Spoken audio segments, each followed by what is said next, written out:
এই চাচা হচ্ছে ভারত থেকে এসেছেন এবং তিনি এই মুহূর্তে আমাকে দোয়া করবেন। আগে আপনারা ভিডিওটা শেয়ার করেন।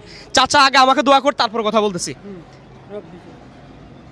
ইয়া হাইয়্যু ইয়া কাইয়্যুম ইয়া কারিম ইয়া রাসূল আল্লাহ তুমি যাও। চাচা এই যে যাদের সন্তান হয় না, আপনি তো তাদের জন্য দোয়া করলে সন্তান আমার হয়। কাছে যে আসে আমি এদেরকে যে কথা বলে দেবো ইনশাল্লাহ সন্তান সন্তান হবে। দিবে, হ্যাঁ আর যাদের বিয়ে হয় না, বিয়ে হবে বিয়ে হয় না, হবে। এই যে আমারও তো বিয়ে হচ্ছে না, হবে হ্যাঁ বিয়ে হবে। এটার জন্য একটু দোয়া করে দেন। দাও আজকে তোমার করাই দিব। আজকে রাজি হইলে ঘটগিরিও করেন? ঘটক করে মালতে কম পছন্দ হয়েছে নি হয়েছে বাস 2 টাকা চাই আবার বানা দিয়ে দেবো, হ্যাঁ হবে। প্রিয় দর্শক, সবচেয়ে গুরুত্বপূর্ণ বিষয় যাদের মেয়ে বাচ্চা বা ছেলে বাচ্চা মানে বাবু হয় না, তাদের জন্য সুবর্ণ সুযোগ। তিনি দোয়া করে দিবেন, তাদের বাচ্চা হবে। গ্যারান্টি? গ্যারান্টি, হ্যাঁ গ্যারান্টি। কিছুক্ষণ আগে দুইটা মহিলা আসছিল আপনার কাছে, কি জন্য আসছিল? উপকারী, এত উপকার হয়েছে কইতো কইলো তো ডাইরেক্ট।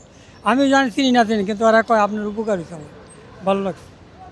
যে ভাই বোনের বাচ্চা হয় না তারা অবশ্যই চাচার কাছে আসবেন, উনি হচ্ছে দোয়া করে দিবে, বাচ্চা হবে আপনাদের। এবং কিছুক্ষণ আগে আমরা দেখেছিলাম যে দুইজন মহিলা আসছিল, ওনার কাছে দোয়া নিয়েছেন।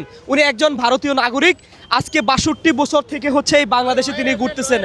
হ্যাঁ এই যে আপনাকে যে কি বললো এটা, হ্যাঁ দোয়া করে আইছি, দোয়া করে দিয়েছেন। হ্যাঁ কয় দোয়া করতে বিলা করছি। এই দেখছেন মুখে মাশাল্লাহ কি সুন্দর দাড়ি। উনি হচ্ছে একজন ভারতীয় নাগরিক, কিন্তু এখানে কেন 62 বছর এই বাংলাদেশে তিনি আছেন, এটি এখন দেখার বিষয় এবং জানার বিষয়। অনেকেই অনেক কথা বলছেন, এখানে অনেক মানুষ আছে তারা হচ্ছে দাঁড়িয়ে দাঁড়িয়ে দেখছেন এবং অনেকেই তাকে নিয়ে অনেক ধরনের কথা বলছেন। এবং আমরাও চাই যে উনি কেন বাংলাদেশে আসলেন ভারতীয় নাগরিক হয়ে, সেটি আমরা একটু জানতে চাই। এবং যারা ভিডিওটা দেখছে সর্বোচ্চ শেয়ার করে দিবেন এবং ওনার পরিচয় কি, উনি কেন আসছে যেন এটা বের হয়। জি, ওনার দোয়া যদি মানুষের বাচ্চা কাচ্চা হয়, মেয়ে মানুষের, তাহলে ওনার পরিস্থিতি এরকম কে? প্রশ্ন তো আমার সেটাও। এটা আপনি ওনারা জিজ্ঞেস করেন। আচ্ছা এই যে উনি বললো যে আপনার দোয়া যদি মেয়ে মানুষের বাচ্চা হয় তাহলে আপনার পরিস্থিতি এমন কেন? না আমার দোয়া না, স্বয়ং আল্লাহর আল্লাহর বাণী, হ্যাঁ আল্লাহর বাণী। আল্লাহর উনি বলতেছে ছিলা হ্যাঁ মানলাম তো, ওনার যে কর্মটা, এই কর্ম তো সাধারণ কর্ম না। না না, মানুষ খুশি হতে মনে করেন আর বাড়ি গাড়ি করে দেওয়ার কথা। উনি বলতেছে এই দোয়ার জন্য 1 টাকাও নেন না, কি নেয় না মানে কোনো টাকাই নেন না, নিব না। উনি দোয়া করে দিলে বাচ্চা নিব না। হ্যাঁ দেখছেন রাগ হয়ে গেছে। হ্যাঁ আর দিবে আল্লাহ, আল্লাহই দিবে। তো আল্লাহর কালাম, দেখছেন কাজ করবো কে? তা আল্লাহ। আল্লাহই দিবে। আপনি কি দোয়া করবেন? আমাদের কিছু না। হ্যাঁ হ্যাঁ হ্যাঁ।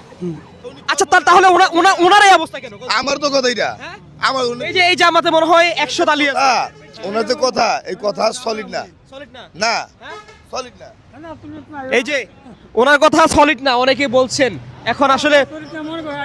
আচ্ছা চাচা এই যে উনি বলতেছে দোয়া করলে নাকি বাচ্চা যত হয়ে বড় যায়। কর্মের কথাটা কইলো নি, এটা শিক্ষাই কথা। দোয়া বলে বাসের, এটা আল্লাহই ভালো বোঝে। কইলো এই কর্মের দ্বারা ওনার পোশাক আশাকই চেঞ্জ হয়ে যাওয়ার কথা, ওনার অবস্থানই চেঞ্জ, ওনার একটা অফিস থাকার কথা। কিছুক্ষণ আগে দুইজন মহিলা আসছেন ওনার কাছে, আইসা দেখছি দোয়া নিতেছে। এখন এটা নিয়ে কইলে আমি তো ওনার অফিস থাকার কথা, ওনার অফিসে মানুষের যাওয়ার কথা। মানুষের দোয়া করার অধিকার আছে, কিন্তু তার দোয়ায় যে একদম হয়ে যাবে এটা বলা যাবে না, এটা আল্লাহই ভালো। চাচা কিন্তু চলে যাচ্ছে। যাই হোক উনি কে আসলে ওনার পরিচয় জানা দরকার। সবাই ভালো থাকবেন এবং সর্বোচ্চ ভিডিওটা শেয়ার করে দিবেন। আল্লাহ হাফেজ, আসসালামু আলাইকুম।